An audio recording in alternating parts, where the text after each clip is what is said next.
पुन्हा एकदा आदित्य तटकरे यांना देण्याचा निर्णय झाला तर तुमची भूमिका कशा पद्धतीची असेल? असं होणार नाही आहे.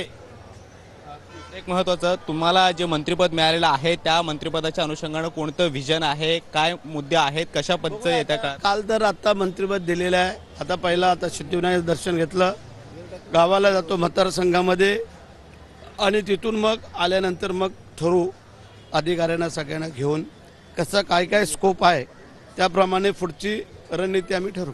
गोगावले साहेबांना जे खातं मिळालंय त्यावर ते समाधानी आहेत का? कारण तुम्ही एक परिवहन महामंडळ मागच्या काही दिवसापासून सांभाळत होतात आणि तुम्ही ती एक इच्छा बोलून दाखवलेली होती की जर याच विभागाचं खातं मला मिळालं तर चांगलं काम करता येईल. हा ठीक आहे.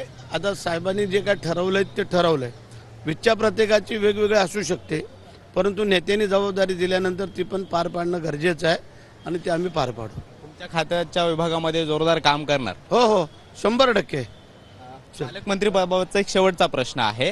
या संदर्भात तुम्ही उपमुख्यमंत्र्यांशी भेटणार आहात का? एकनाथ शिंदे साहेबांशी असेल किंवा झालेलं आहे, सांगून झालेलं आहे आणि ते होईल. काय सांगितलंय त्यांनी? पालकमंत्रीपद पाहिजे आम्हाला. पण तुम्हाला मिळणार याबाबतची मिळणार, काळजी नको करू. चल. आपण पाहतो की भरत गोगावले आपल्यासोबत होते आणि पालकमंत्री पद मिळावं अशी इच्छा जी आहे ती सिद्धिविनायक शरणे मी बोलून दाखवलेली आहे. नेत्यांशी त्याच्याबद्दलचं बोलणं झालेलं आहे आणि यावेळेला 100% मला खात्री आहे की पालकमंत्री पदाची माळ माझ्या गळ्यात पडेल. कारण मागच्या वेळेला ती संधी मला मिळालेली नव्हती, मात्र यावेळेला ती संधी मिळणार असल्याची शाश्वती त्यांना